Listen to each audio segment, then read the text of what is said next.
Good afternoon. Welcome, everyone. This is again, I've got a special guest. I'm not sure if you guys know who he is, kind of a big deal. And I'm calling him the people's champion because that's really who he is. He came through in the clutch and he delivered a victory that we needed. And obviously we spent a year kind of waiting to figure out, what our fate looked like. And luckily, yesterday we got word from Harney County and we got the ruling that we needed. And he was on his way back from vacation when the ruling came across. And so welcome, Tony. I want to give you obviously I've gotten a lot of feedback from Oregon gun owners that have said, thank you for all the work that you did on our behalf. And I want to celebrate you, and I want to celebrate the work that you did and Tyler did on our behalf to kind of to make sure that this thing goes in the trash bin where it should be. And so I'm going to turn it over to you. Let's go. Well, I just wanted to start by saying thank you to everybody. It was exactly the ruling we needed, which we'll get into. I still haven't had the opportunity to deeply read the opinion because I was reading it going through turbulence at night on an airplane with my phone on low power mode, and but was able to catch most of it. I really want to go back and look at the footnotes. But there's a lot of strong stuff in there that is going to serve us well on appeal, which is where we all know this is going. But yeah, all the witnesses in the case, my boss Tyler, my family, Derek, my wife, everybody who chipped in, helped out. It was really a team effort. I was the one standing there at the council table, but getting all those exhibits ready I was not sitting at the printer. That's paralegals are helping out immensely there. Tyler taught me everything I know about being a lawyer. There's other lawyers who weren't involved in the case emailing me, giving me advice, helping with objections. I mean, it was an immense effort, and a lot of people put their time and energy into it. So thank you to everybody. Absolutely. So if you guys have questions for Tony, if you want to kind of know, what this looks like going forward, kind of where we're at, feel free to drop them into the chat. What I'll do is I'll highlight the ones and we'll kind of talk about them. Obviously we're going to be celebrating this attorney here. But we also want you kind of to put your feedback in here. What did you see?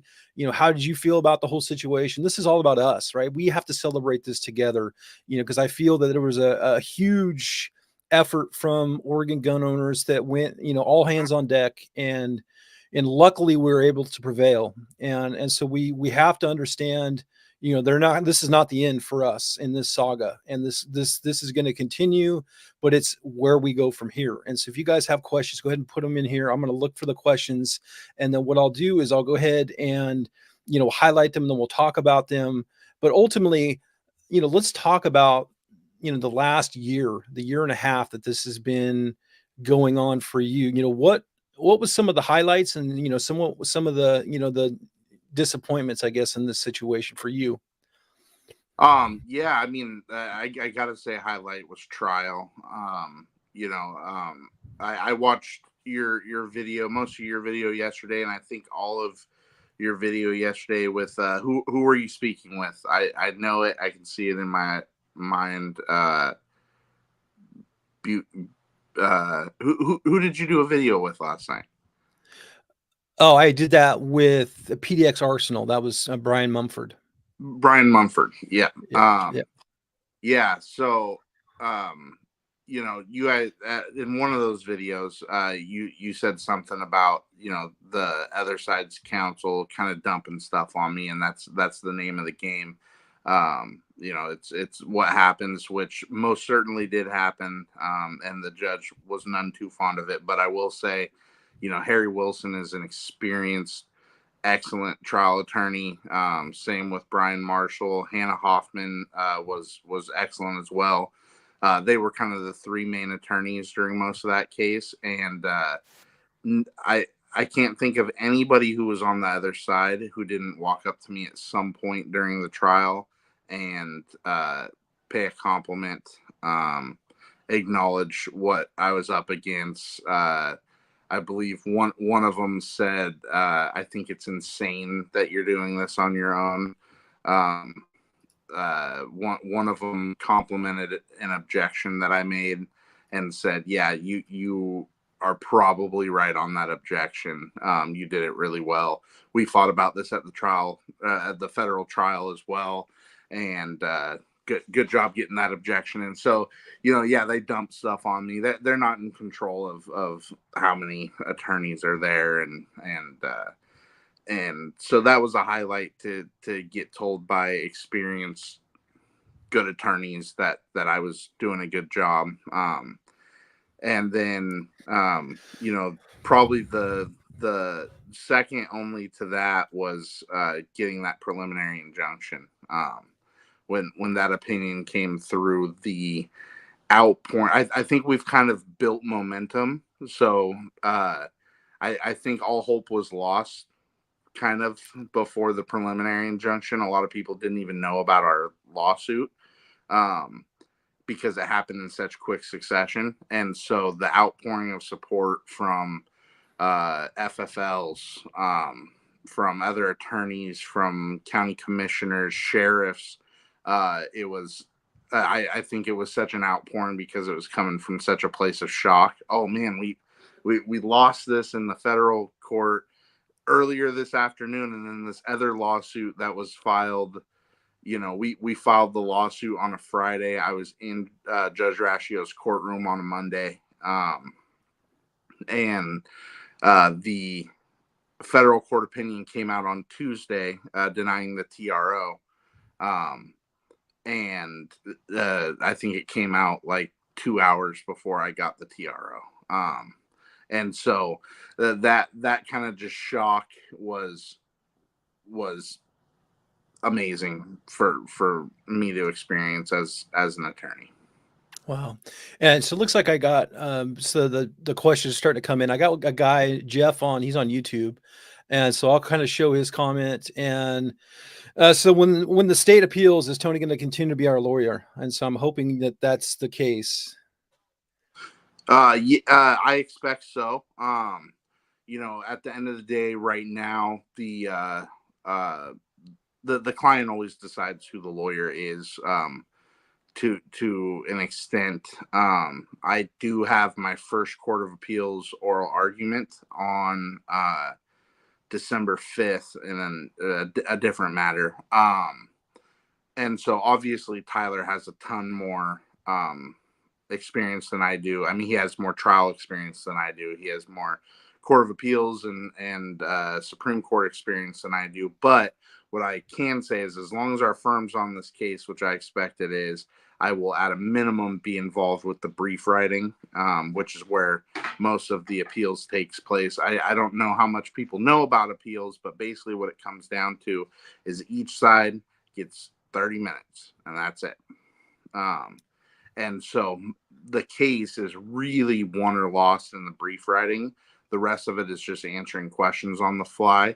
But as long as our firm's on the case, which I expect we will be, Tyler's made it clear. I mean, I have a really good memory, and I've been involved with the case from the get go, so I can reach back in my memory rather than kind of downloading the information to him. So I do expect that I will be handling the appeal. And then as far as donations, I'm going to get back to you guys on that. Okay. We're clearing a few things up our end, but I expect that will be possible. And I'll be getting clarity from I just got back, and I'm not in the office today.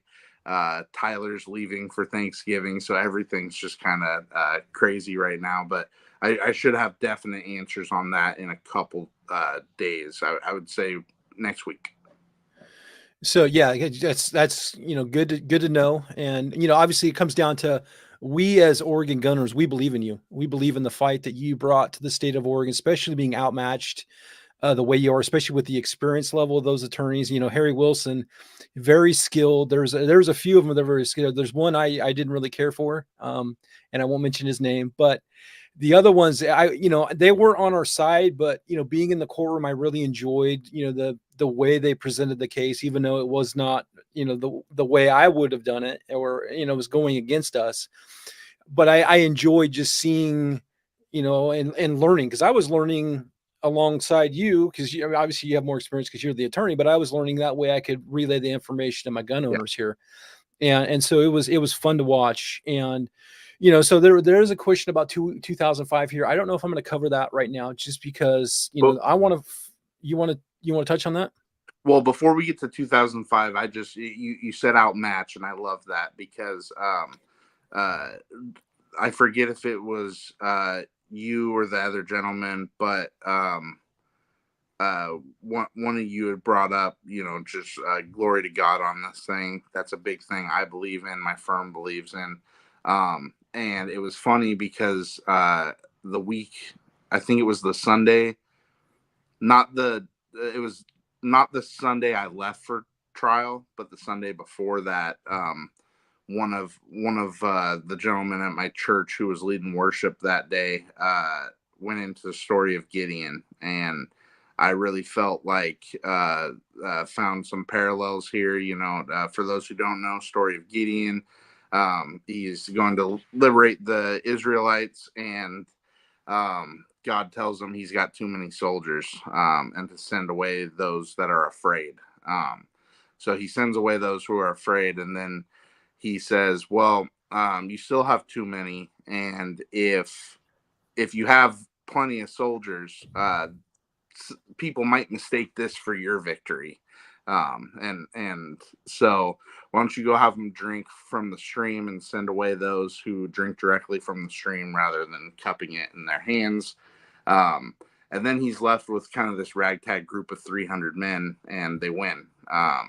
And so I felt I'm a Christian guy, and I felt God's hands on this case from the first day I pulled into Benny Calloway's store spent cartridge in Burns on accident. Not looking for anybody, and then decided, yeah, just I'll bring a witness in. That'll be great, and because normally TROs don't have a ton of witnesses, um, and it wasn't planned, and just something put me in that parking lot, and so I just really want to not, everybody doesn't have to believe like I do, but I want to just state I really feel this was God's victory, and he gave me the opportunity to be a part of that, and that's a blessing.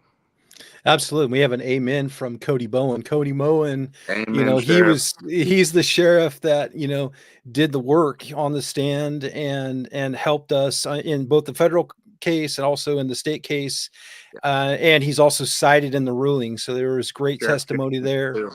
And Sheriff Jenkins and Sheriff Bowen were, in my opinion, the stars of that decision.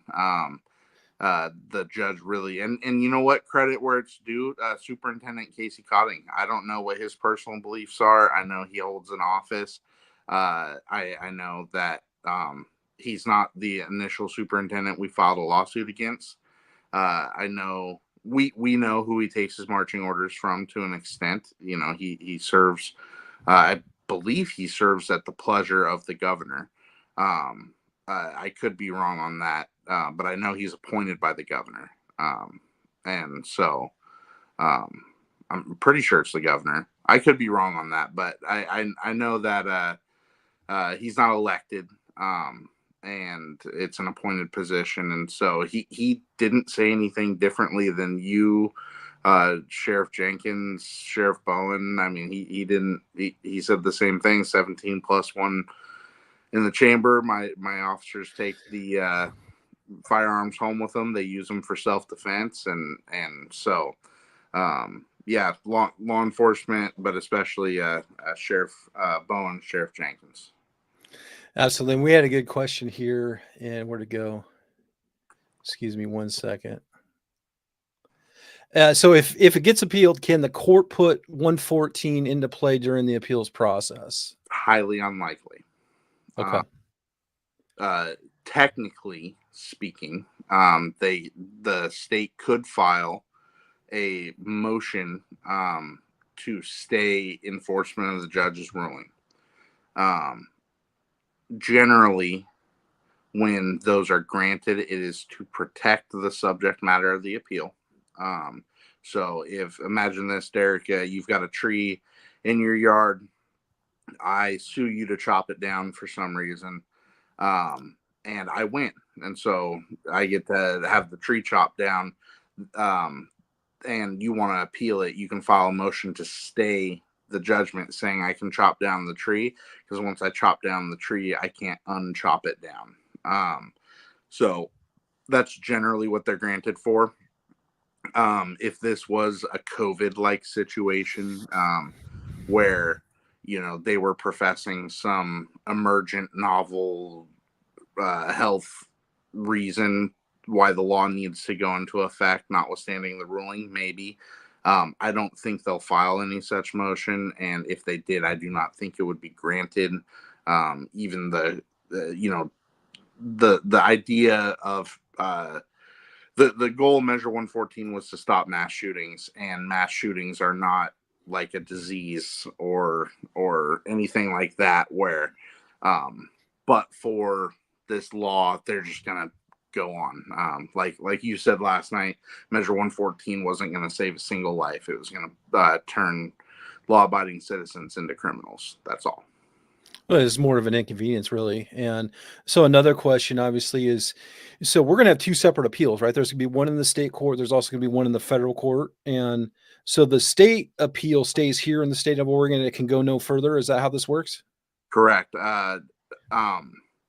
Technically speaking, if we were to appeal for a violation, a trial violation of a federal right, I think sometimes you can end up in. So what I would mean by that is typically criminal defendants during the trial, the trial court judge violates a federal right by, for instance, not allowing you to confront your accuser for some reason. Well, that didn't happen before the trial court, so it wouldn't be in federal court. So sometimes they can end up in federal court.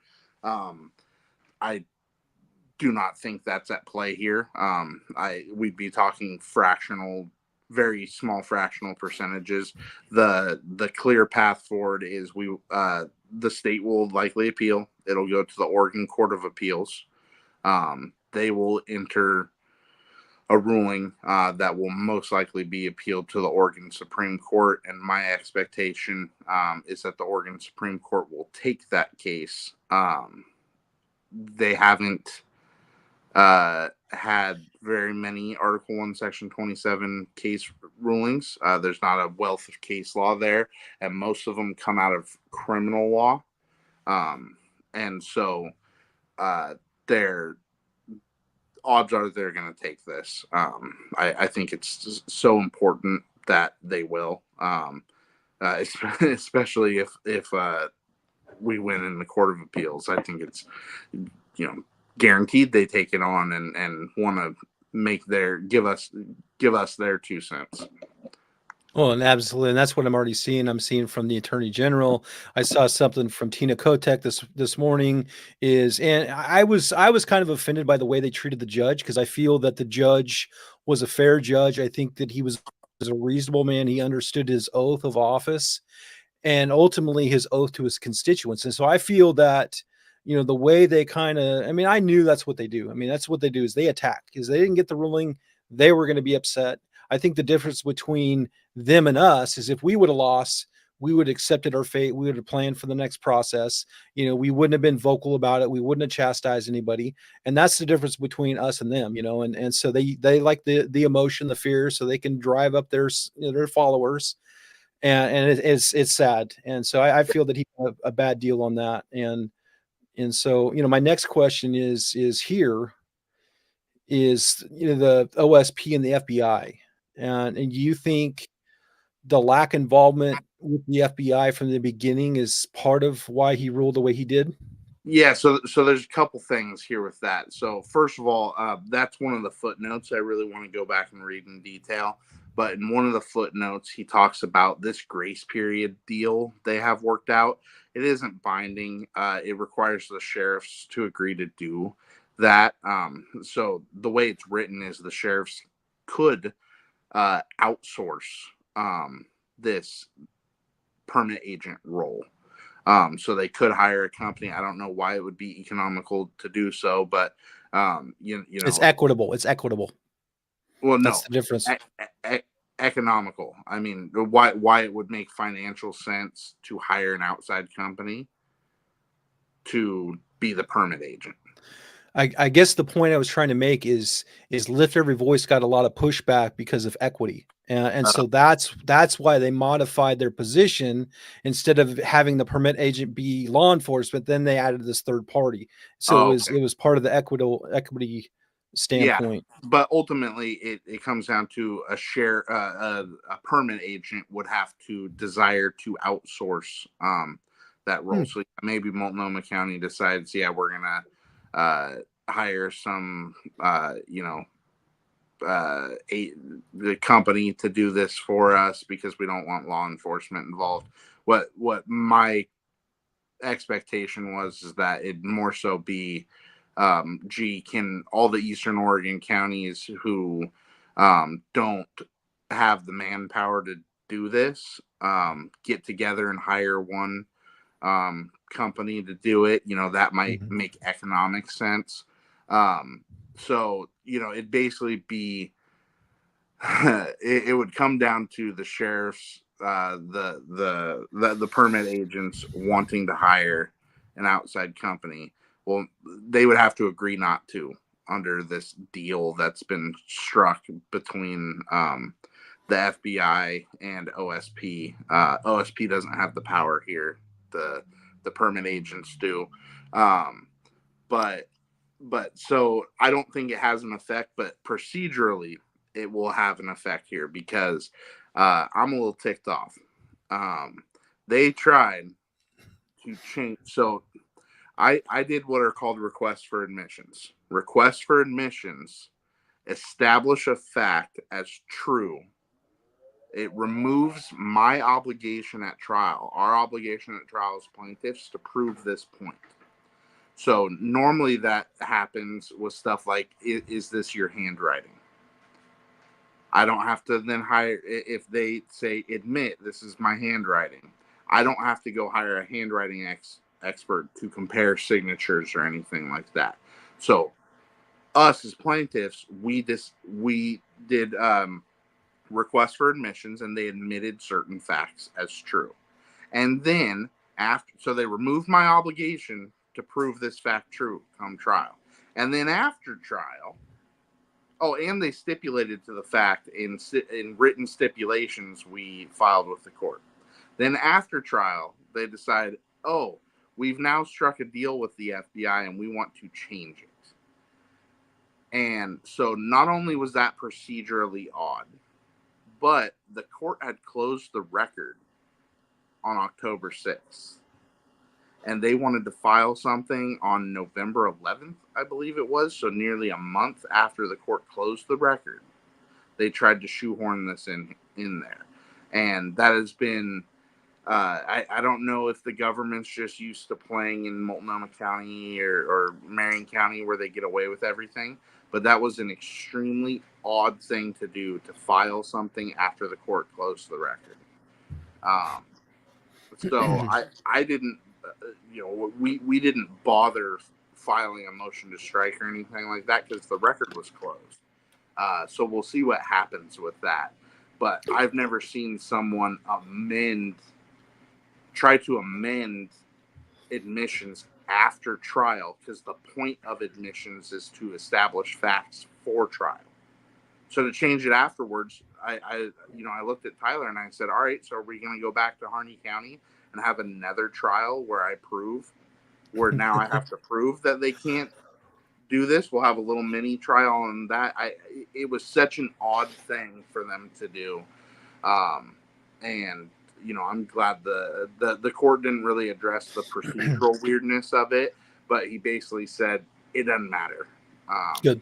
so Good. that's pretty clear in the opinions. The judge does not think that matters. He's addressed it. Um, so I don't think that'll make a big impact on appeal. They'll spend a couple pages of their brief on it for sure. Okay, great. So then I have another question, and this is one that kind of I want to know for sure, so I give people good information. And so the way it was ruled, so does that mean the TRO is dead until we figure out appeals? Is that how this works, or is it still in place? How does this work? Ladies and gentlemen of the state of Oregon, we have no need for a temporary restraining order, nor do we have any need for a preliminary injunction, because we have an even better thing called a permanent injunction, a permanent one. So they cannot enforce this. The idea of a TRO or preliminary injunction is to pause stuff until trial. We've had trial and we've had a ruling. We have a permanent injunction. Now, there is that motion they could conceivably file. I don't think they waste ink on it, um, because it's not going to be granted. This isn't a COVID thing. This isn't a chopping down a tree where you can't put the genie back in the bottle. The equity of the situation, uh, the equitable rights fall in our favor, in favor of freedom over tyranny. Um, so let's say hypothetically we had lost this case. I could file that motion and say, listen, Judge, same idea as the preliminary injunction. You should stay your ruling to avoid infringing on the rights of Oregonians. That's a colorable argument to make.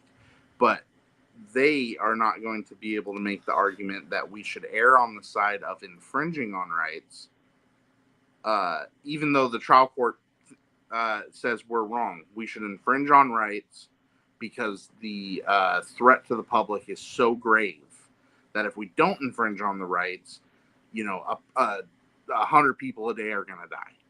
They can't make that argument. There's been 2 mass shootings in Oregon's 160 something year history, and none in this decade. They That's not a real argument. It's something that attorneys might sit there and theorize over, but practically no. So, do you think it's fair to say that maybe the attorney general and maybe Tina Kotek are acting emotionally and not knowing the true situation when it comes to where we're at with the permanent injunction? And maybe they're just reacting to drive their followers as opposed to what's the reality of what they just lost in court? Yeah. I mean, there's a reason why at trial they focus solely on national statistics. Yeah, Mr. Baez did talk about some Oregon-specific analysis, but when we talk about mass shootings, they want to use the big number, the 3-figure number, Mhm. about how many there have been in the country. I saw Levo posted there's been 400 mass shootings in 2023. Well, one, that's nationwide. 2, we all know most of those are gang related. The what's the saying? There's lies, damn lies, and statistics. I mean, that's the worst of the 3. It's a statistic, and so the way they cherry pick the numbers and manipulate them and don't define their terms. you know, AG Rosenblum can say that it's dangerous to public health, but they failed to prove that at trial. That was Dr. Siegel's gig, and the opinion was none too kind to Dr. Siegel, and his brand of advocacy masquerading as science. That was a very strong statement by the judge, and so yeah, that's just a talking point. I don't think they're going to file anything except for an appeal. Um, the next step from here is we're going to fight about the language of the judgment. It shouldn't be a big fight. Generally, what I do is I say, you know, in a few more words, because lawyers, we get paid by the word, right? So in a few more words, plaintiffs win for the reasons stated in my opinion, and then I attach the opinion, so there's not a ton to fight about. Awesome. And so, is there a chance you'll be able to recover some court costs then associated? Yeah, so gonna play that one a little close, but Okay. Okay. No everyone worries. should Google ORCP 69 and look at our complaint. Okay. Those are all on public record. We did seek attorney's fees. Generally, the winner of a case gets to recover costs. At the end of the day, none of those are going to be recovered unless we win outright on the appeal. There's always a chance they don't appeal it. I think that's extremely unlikely. I'm not in the business of giving them advice, but I would say if it were me, I would not appeal this case. I'd do something else. But yeah, and that's kind of, there was another question here is, which I feel that they're going to go through the legislature. So I'm monitoring that right now. I've already been in contact.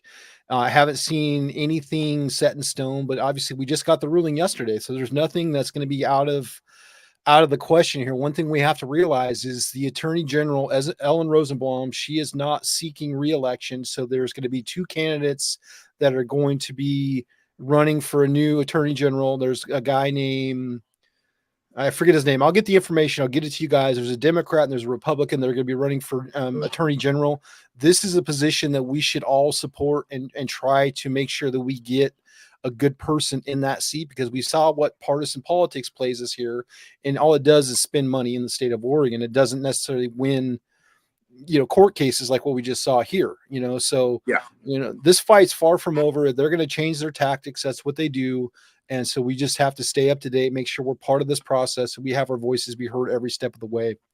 So yeah. any thoughts on that? So to answer that kind of question that I'm looking at, the chances of them abandoning this, despite my belief that it would probably be the wiser. Let's say I had a client with a. Nah, that's not a good analogy.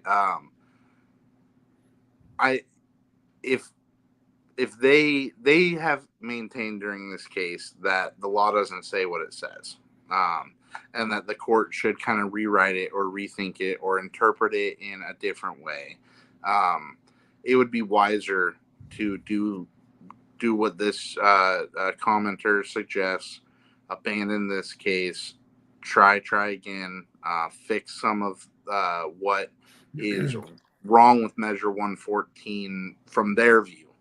Clarify language, fund it. I mean, this is an unfunded mandate on their on sheriffs and permit agents, and so if you're building the house and the foundation's bad, start over. Don't try to fix it. But I definitely prefer taking this case on appeal, because the law is so poorly written and ill-conceived, and they basically just tried to take the worst laws from various states or counties and try to mishmash them together to create some Frankenstein monster of a ballot measure, and the legislature could do it better. But here's why they don't do that. How many counties did this thing pass in? 6? 6. Yep. So there's 30 people in the legislature, or there's 30 counties where this didn't pass. It's unpopular. It's only popular where it's popular: Multnomah County, Washington County, a couple other counties. And so I don't think it's likely the legislature could pass it. HB 2005, ghost gun sounds scary. So to the I don't want to say uneducated, ignorant, firearm illiterate person. They hear the word ghost gun and they go, "Ooh, that sounds scary," and we can ban those. But here, this has gotten so much attention. I do not think they could pass another ballot measure. In this same vein, I think they blew their chance on that. They would have to try in the legislature, which is where this thing should have began in the first place. I mean, if you want to try something like this, um, it's better to at least have compromise and information from both sides, and then let's go fight it out in the courts. Absolutely. And I don't want to say compromise, that information from both sides. Any Republican who votes for this is not a Republican. But at least have, I listened to one conversation, and they didn't understand that this affected pump action shotguns because they assumed that a pump action shotgun was a lever action firearm. And it's like that's curable ignorance. Okay, Yeah. if you really want to exempt pump action shotguns, then you have to include the term pump action in there. Hmm. Or Yep. manual action, I guess, to kind of broaden it to anything that's not semi-automatic, or specify that you only want this to apply to semi-automatic firearms. But they didn't do that because they're ignorant of firearms, and so at least we can fight the monster they wanted to create rather than whatever whatever this was. Yeah, and I'm kind of reliving that right now. So I'm writing a blog post right now that I'll to you guys in the next day or so once it's live. And throughout this process, like I was in the inner meetings in the state level when they were trying to come to some sort of agreement when it comes to the ballot title and the verbiage, because they only had 500 words. Mm, And so our attorney, Leonard Williamson, did a really, really good job of presenting the evidence.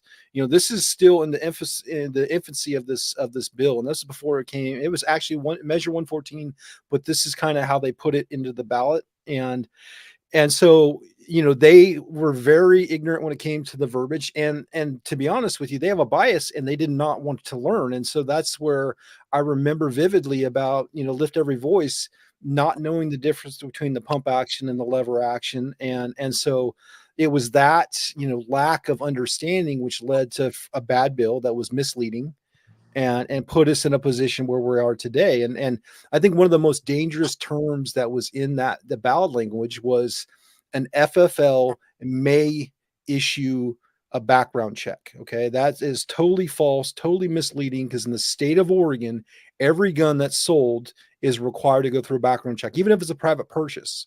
And so it was dirty what they did.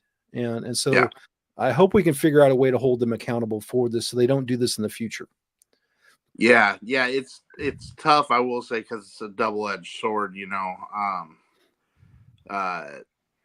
Uh, this process has kind of changed my mind a little bit on ballot measures. I think referendums are great. We just had one go through Salem local. They tried to do a local payroll or paycheck tax, basically, for income earned in Salem. I think the people having a veto is great, but it's really dangerous when we have non-lawyers crafting legislation that you can say what it says, but ultimately courts are going to decide what it says. And they hung themselves in this case on the word changed. Well, any lawyer drafting, I don't know if they had a lawyer working on it, if on the drafting of ballot measure 114. If they did, they should be fired. um, I've seen law students write better contracts than this was written. It was really, really bad. The typos, the miscitations to the cross reference citations. I mean, very, very elementary mistakes, where any lawyer should be able to cross reference a statute and make sure that statute still exists. Um, and that's just their bad. But I'm assuming there wasn't a lawyer working on this based on the work product, and and so that's where those mistakes don't happen in the legislature as often, and then they have means to fix it. Where Mhm. here, the people voted on language, and good on the judge not changing the language that the fine people of those 6 counties voted on. Yeah, I mean, and that's why the Oregon legislature has what's called an LC, a legislative council. That's their Yep. job, is to interpret this and make sure that it does not either contrast RE or statute, and so it was supposed to keep it within the bounds of what's already Oregon state law. And Yeah. so, there's a question here, is it possible this thing is just denied? His Um, ruling written. So no, you have an absolute right. Anybody, whether it's a divorce case, you have an absolute right to an appeal to the Court of Appeals. The court, if it's appealed, the Court of Appeals will hear this case. There are exceptions in some criminal cases where the appeal is basically determined to be not in good faith. And it's normally a self-represented criminal defendant who says, the jury just got it wrong. Well, that's not an appeal. An appeal is looking for errors of law that the judge made, generally, not just the jury got it wrong. Again, there's always an exception to everything. So when I speak in absolutes, nothing's absolute in the law. There are some appeals where the jury could just get it wrong normally because they're inflamed. But ultimately, this case will be heard by the Court of Appeals. It will consist of the following. They will file a notice of appeal. Once that's filed, the trial court, the transcript coordinator will start getting transcripts together. On a 6-day trial like this, I'm not sure how long it takes. I just appealed a case out of Multnomah County, and they asked for a 30-day or a 60-day extension on their 30-day timeline to get a transcript together for what was about a 60-minute hearing. Oh, wow. So, granted, though, however, that's Multnomah County, so there's a Mhm. lot more cases. I don't know what the Harney County transcript coordinator, what that looks like. I don't know if Judge Rashio's ever had an opinion appealed, frankly. I mean, maybe there has been an appeal of one of his decisions, but it's a less populated county, and he's a sole judge, and so there's sole judge over 2 counties. 2 So counties, yep. yeah, so he probably has then over 2 counties, but um, I don't know how long that will take. I don't. Not sure on that, but it's pretty normal for there to be extensions. After that, there will be an opening brief. So that will be them. So the state defendant saying why Judge Rashio's wrong. Okay. And then we get a chance to respond, and then they get a chance to reply. Sometimes there can be what's called a SIR reply, where we reply to their reply. It's not often. But it's especially in a case like this, it's possible. There's a ton of moving parts here, um, a ton of evidentiary stuff that I know they're going to be appealing. The court denied their request to make what are called offers of proof, and I'm guessing that's going to be part of their appeal. Is they think that if Dr. Siegel got to put his bit on the record, and the other the physician, the doctor that they were going to have testify, that would have really swung it for them. Mhm. Lucky for us, the court denied that evidence on their motion, which was addressed in his order, not the judgment, the order, which Mhm. is posted on my Facebook page in its entirety.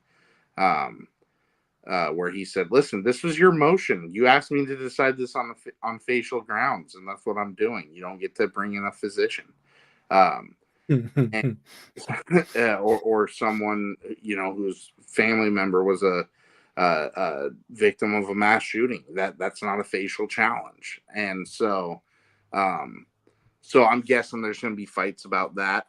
In the middle of all that, there is extensions of time. There's Mhm. rescheduling oral argument. There's a ton of stuff that goes on. I don't anticipate a bunch of motions, but there could be motions. Uh, and so, I have a case out of Washington County that goes to oral argument on the 5th. That appeal was filed about a year ago. So it took us about a little over a year to get to oral argument. And I think each side asked for one extension of 30 days or 45 days, something like that. So I anticipate a similar timeline here. I'm guessing 12 to 18 months we should have oral argument. And then, it's another 6 months to a year plus waiting Okay. for the Court of Appeals to rule. Okay. So, I anticipate it'll probably take 3 months, 4 months to get the transcript together for a 6-day trial. Okay. Ballparking it could be more.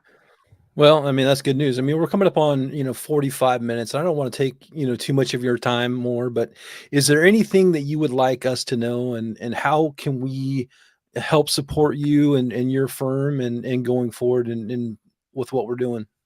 Yeah, education number one. Tomorrow is Thanksgiving, and most families have no politics at the dinner table. That is uh, often broken by somebody. So look at the opinion. I'm talking to um, a news agency right now, and they're arguing with me, saying that there is an exception to the 10-round magazine ban, and they are failing to understand there is no exception. There's an affirmative defense. That's not an exception. Um, and that's legally significant. It might sound to them like an exception, but it's the difference between Derek having to prove his innocence versus the state having to prove that Derek violated the law. Absolutely. So I'm giving up my Fifth Amendment right. Yeah, So, and, that's a huge and one. And a corollary right, as the judge noted, a corollary right under Oregon's constitution. Um, yes, and so, those types of things, this is an opportunity to tell our side, to inform people, hey, well, if you want a 10-round magazine ban, this law isn't the one that does it, because this bans all magazines for virtually all magazines for virtually all firearms. yep, And explaining that stuff to them, um, and then also just getting out there. The judge put some statistics in that ruling, and highlighting that for them. I mean, there's a great chance to educate.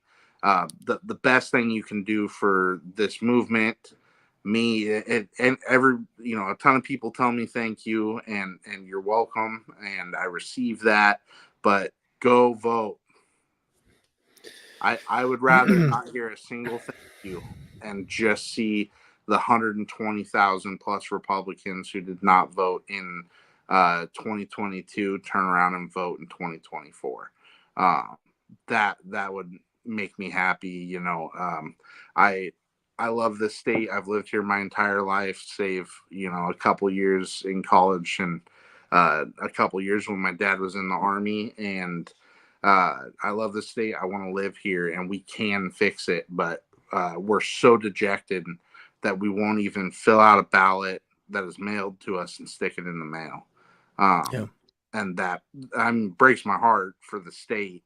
But the fact that people are that downtrodden and they're leaving, and it's just like, no, guys, we can fix this. We can, um, and even if we can't, we can try. And then eventually I'll be able to address the financial support. I think the organizations you highlighted are great organizations to support as well. They've been, you highlighted some yesterday. Mhm. And then looking at those who participated in this case, you know, couple people who are obvious. You know, Benny Callaway, spent cartridge. He was witness number one from day one. Scott Springer, um, uh, Double Tap Firearms gave us the shotgun shells that we needed Mhm. uh, for the exhibit. They're out of Bend. Yep. Elite Buyers Northwest. They have locations in Lancaster and Edgewater in Salem. Um, that's who I regularly purchase my firearms from, and that's who I bought my well one of the gentlemen I bought my first firearm from when he was at a different store. But they gave me a lot of behind the counter access to, understanding the way, not access, but info on understanding the way a background check takes place for from the FFL's perspective, and that was a huge help in just, even though it's not evidence in the case, it is stored between these ears, and what that info was able to help me understand the issues of the case better and articulate them better, help me in depositions. um, I know I'm forgetting people. I'm trying to think of people with retail locations. I mean, obviously, Derek. Geez, this is what I get for listing people after. No worries, no worries. I mean, Um, I wasn't number one. Oh my gosh. No, no, I'm well, not you don't have a offended. retail store. I'm trying to think of. No, no, Go help your neighborhood FFL put some Christmas presents under the tree. I mean, this is absolutely. the at the end of the day.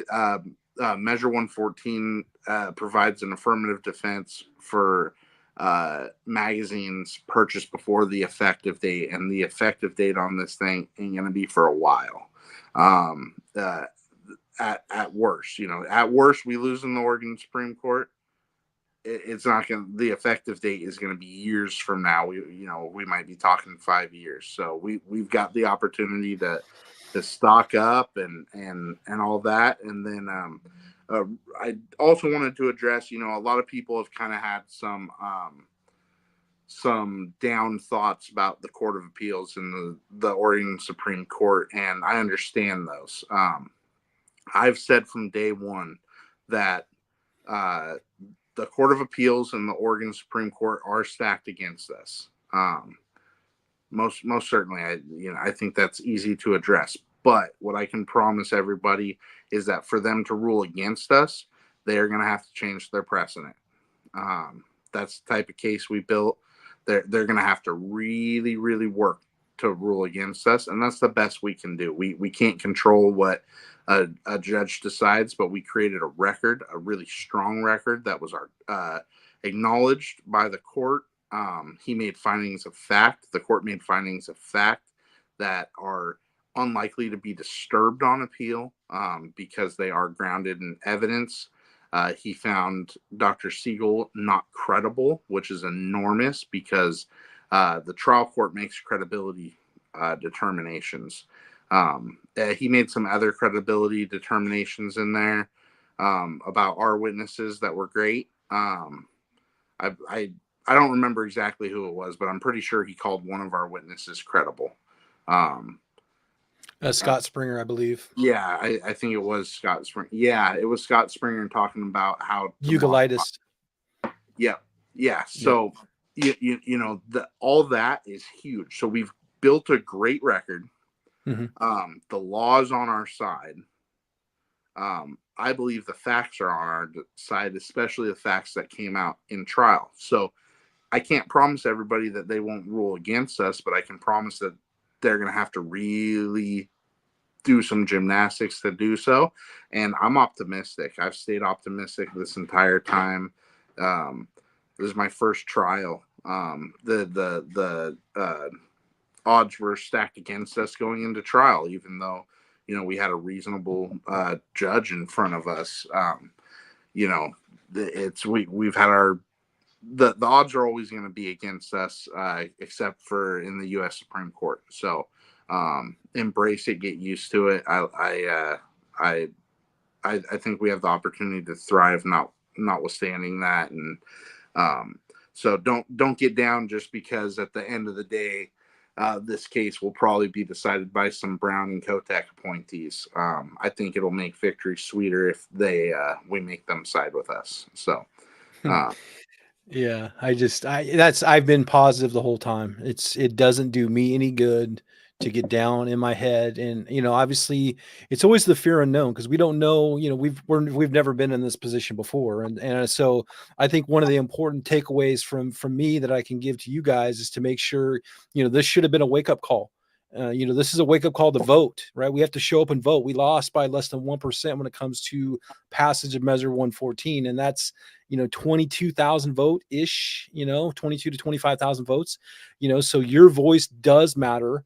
It's the judges we elect that does matter. The constituents of Harney County gave us this judge through their vote that nullified six of the biggest counties in the state of Oregon. Okay. That's Washington County, Multnomah County, all these other counties that voted in support of Measure 114. So your voice does matter. And so we got to quit being defeatist, and we got to yeah, quit leaving the state. We got to stay focused, stay positive, and understand that we're in this together.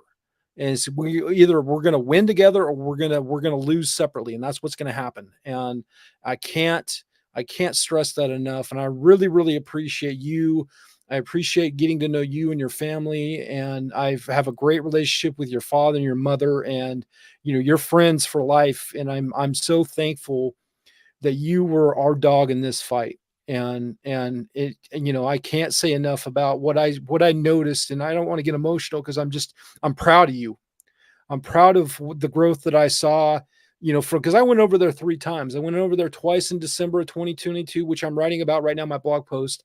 And then I followed up when I was there and as one of your witnesses, and just the growth that I saw as an attorney, somebody I didn't even know that this was your first trial, argumentative wise. And so that really impressed me, and the fact that the judge didn't know that, that says a lot about you going forward. And so no matter what happens, win or lose 5 years from now, whatever happens, always hold your head high, because you went against the machine, and they were out for blood, and you held your own and you stood tall.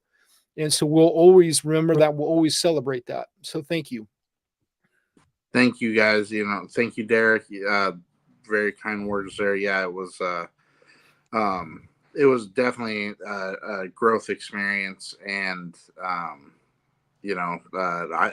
will say this: the other side didn't know it was my first trial either, which was a great compliment I received from um, the other side. That was I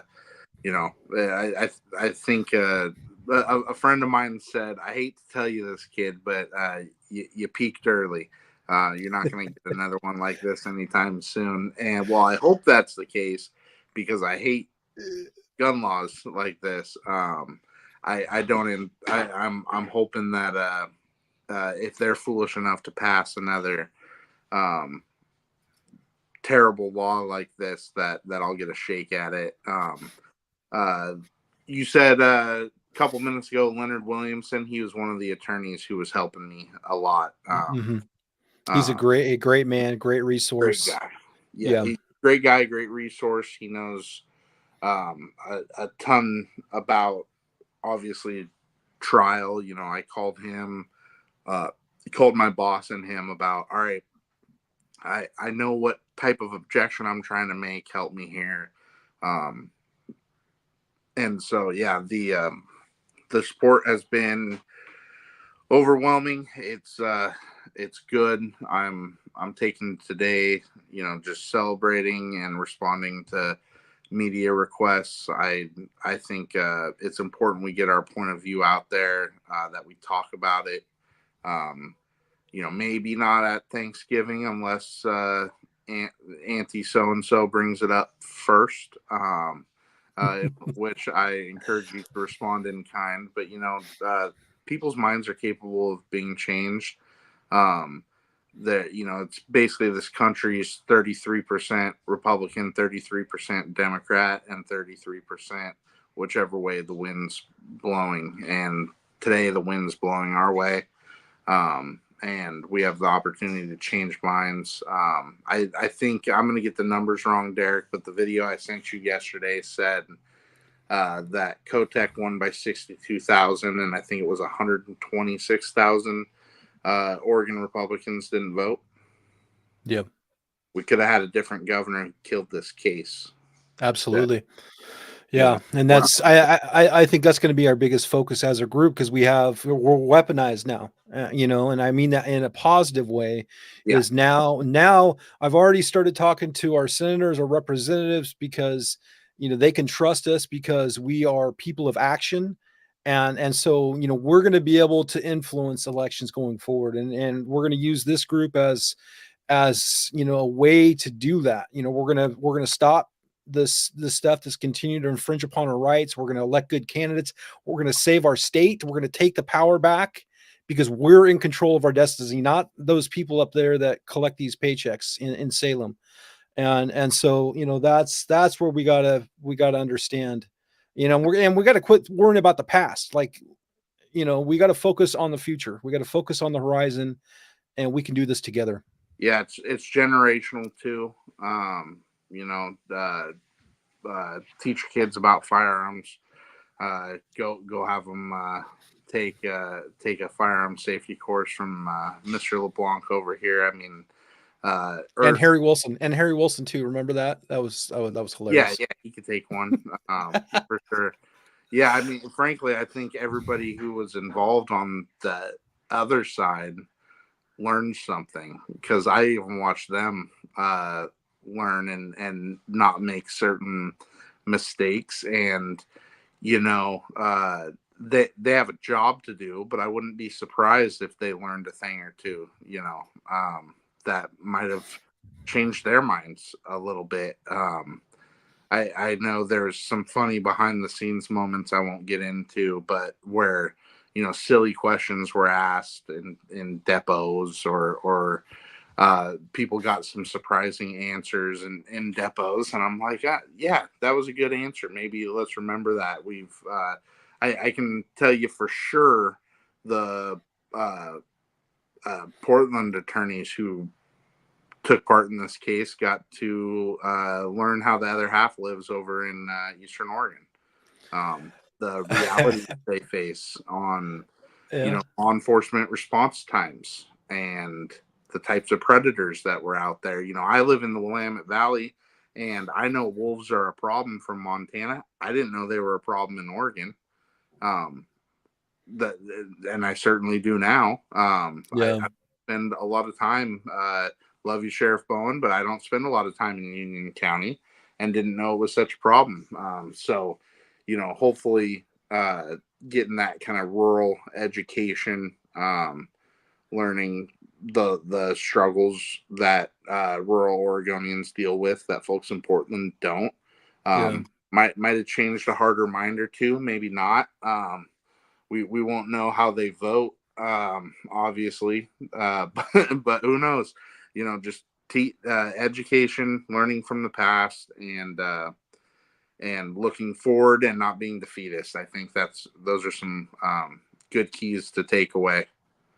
yeah, yeah. We saw a story like I think a week and a half ago. Right? It was after trial where there was a hunter over east that was actually cornered by two wolves, and he had to use. I think he shot both of them, and now they're investigating like it was a murder, and he defended himself Oh, against wolves. And I sent that to Cody. I'm like, well, you're 100% correct, and this is crazy that they're doing this, and like, so it's just we gotta just make sure that this is what we're up against, and we lose when we don't convert. And so yeah, we had from 2020 to 2022 we had an uptick in new gun owners. There was a surge because of the pandemic, but did we, and I look at my people here in this group, did we do what we need to do to convert those into votes on our behalf? I don't feel that we did. And so that's where we have to get better, and that's why I look forward to the future is how we bring all these people together, even if they don't align with us politically. If I can count on that gun vote, like you, yeah, you can vote for governor, you can vote for whoever you want, but if you can give me that gun vote, that's how we're going to change this stuff. Yeah, and I say Republicans and Democrats, and I know there's some gray area there. So Yeah. speaking in generalities, Republicans are going to tend to vote against gun laws, and I really don't think they try another ballot measure. I think they try to get something done in the legislature. Maybe they try semi-automatic ban by ballot measure. I actually think that would be less likely to pass than Measure 114, but we'll see. Semi Yeah. automatic, people obviously hear the word automatic in there and don't understand. Um, but, I've also heard from people like, oh, why would you need more than 10 rounds for hunting? And it's like, oh, you don't understand. Oh, my sweet summer child. Come with me. I got something to tell you. Yeah. You have so much learning to do there. Yeah. But, I heard that sentiment a lot more than the idea of a semi-automatic. They're so ubiquitous that I would think more people would vote against it. But we'll see. I really think they go the legislative route. I think they've learned that non-lawyers should not be writing ballot measures without consultation at some point with a lawyer, if only to check the cross references and for incomplete sentences. Bonus points to whoever comments on this video with a screenshot of the incomplete sentence that just stops dead in the middle of a sentence. What do they win? Bonus points, hypothetical Bonus bonus points. points. Okay. Well, I mean, in reality, it was probably copy and paste from some other garbage from all over the country, and so basically this was the hodgepodge, and I so think there worse. was I think this worse is the it was this is the track one. changes, man. That's Was the it? only time it happens to me is when you accept the deletion and then accidentally reject the addition when you're doing track changes. Okay. You know what I mean? Like, Yeah, because you yeah, have yeah. to do both when Okay. somebody changes the end of a sentence. I think Hmm. someone accepted the deletion and rejected the addition, and which leads to an incomplete sentence. But I I mean, got you. someone get a copywriter, proof someone to proof this thing before we send Yeah. it to Well, millions of Oregonians to vote on, yeah, perhaps. one thing to think about. We're going to wrap this up right now because Yeah, it's been over an hour. I appreciate your time. I appreciate everything you did, but I also want you to understand what you just accomplished, nationwide, okay? Because there was a lot of eyes from all over the country that were watching what was happening here, especially in Harney County, and you stood tall and you planted that flag, and it's going to resonate across the country because now there's other states like Illinois, Hawaii, Massachusetts. They're all looking for this. They were looking for this thing to go into effect so they can institute it in their states. You got the permanent injunction, and that's what's going to help stop this stuff around the country. And so congratulations to you. And I think we're going to wrap it up. So, yeah. I'm gonna let you have the last word. Thank you for everything, and thanks for, guys, for tuning in. Thank you guys very much for your prayers and support. Vote, please, and buy a gun on Black Friday. Local shops, no box stores. Local Okay, shops, no box local shops. shops. If Let's I swear, I'll leave on this. Okay, I swear, if I see another person that puts a comment on why Midway won't ship magazines to Oregon, I'm going to lose my stuff. Okay, buy local, support those local shops. There was another one in federal trial, Coat of Arms in Salem, Oregon. He put his business on the line. Support him because they need our help with that appeal so they can go to the Ninth Circuit. So we're all in this together. We all yeah. want everybody to win, and let's help each other, not worry about the box stores. Yes, amen to that. No So, box stores. all right. All right. We'll talk to you soon. Have a happy Thanksgiving. Thanks for tuning in, guys. And let's celebrate like it's 1999. Amen. Have a good day.